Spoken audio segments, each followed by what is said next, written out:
I'm Teisha Bader with Shalom TV's news update for Thursday, September the 18th, 2014. An Israeli major in the IDF will assume a peacekeeping role at the United Nations. Ynet reports that the officer will be stationed at UN offices in New York City, where he will help in efforts to organize equipment and peacekeeping troops located in conflict regions across the globe. The military appointment to the UN is a first for Israel and is the result of ongoing communication efforts between the UN, the IDF, Israel's ambassador to the UN, Ron Prosor, and Israel's foreign ministry. From where a senior source said the appointment was Israel's small contribution to peace and security in the world, and that they hope to make further contributions down the road. A delegation from the World Jewish Congress met with Pope Francis at the Vatican last night in honor of the upcoming Jewish New Year, Rosh Hashanah. Leading the group was WJC President Ronald Lauder. Also in attendance was Latin American Jewish Congress President Jack Turpins and its Executive Director Claudio Eppelman, who is in charge of relations with the Vatican. Eppelman said, "We want to share with the Pope our message of peace and prosperity for the new year."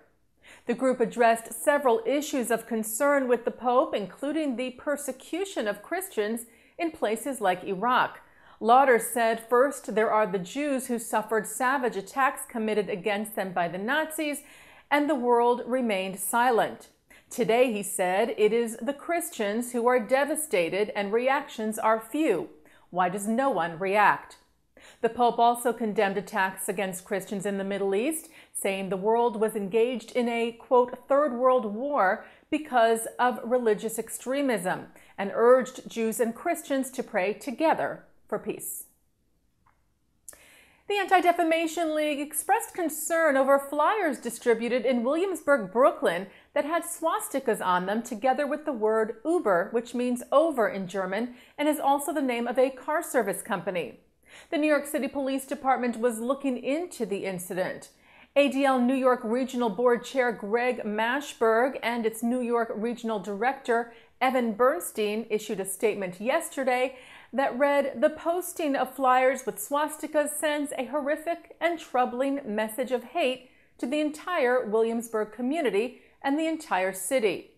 They said, "We call on our city's community and political leadership to once again unequivocally condemn such acts that instill fear in our neighborhoods."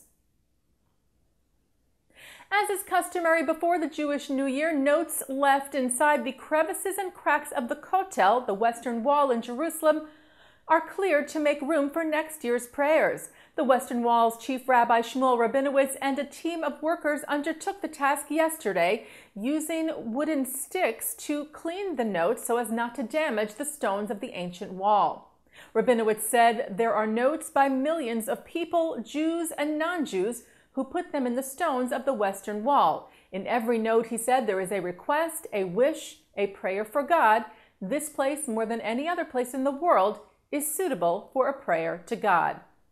The many notes are placed in bags and buried on Jerusalem's Mount of Olives. The remains of a Byzantine monastery have been uncovered outside of Beit Shemesh, west of Jerusalem.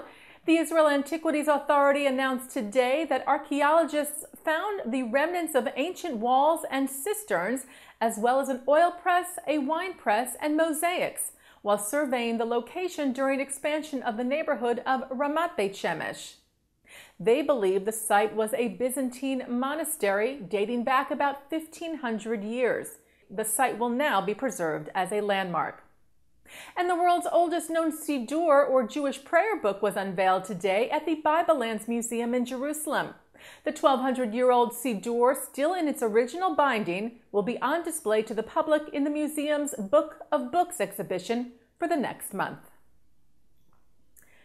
The 10th annual Charles Bronfman Prize was awarded Tuesday night to social entrepreneur Sam Goldman. The 34-year-old is the youngest and first Canadian recipient of the prize, and the first recipient recognized for humanitarian work pursued through a for-profit social enterprise. Goldman is the founder and chief customer officer of D-Light Design, which is dedicated to providing reliable, affordable, and accessible solar lighting and power systems for the developing world. Bronfman called Goldman a remarkable young humanitarian capable of inspiring next generations. The Charles Bronfman Prize celebrates the accomplishments of an individual or team under the age of 50 whose humanitarian work is informed by Jewish values and has global impact, changing lives and inspiring the next generations. And turning now to our Shalom TV programming for tonight, Thursday, September the 18th, Chairman and President of the American-Israel Friendship League, Kenneth Bialkin, leads a panel discussion on the Middle East with U.S. News and World Report's Mort Zuckerman, The Washington Post's Richard Cohen, Commentary Magazine's John Podhoretz, and others at the Jewish Center of the Hamptons. And then at 9 o'clock tonight, Dr. Abraham Twersky of the Chernobyl Hasidic dynasty joins Mark Golub on L'chaim. That's tonight here on Shalom TV and ShalomTV.com. And that's Shalom TV's news update for Thursday, September the 18th, 2014. I'm Teisha Bader.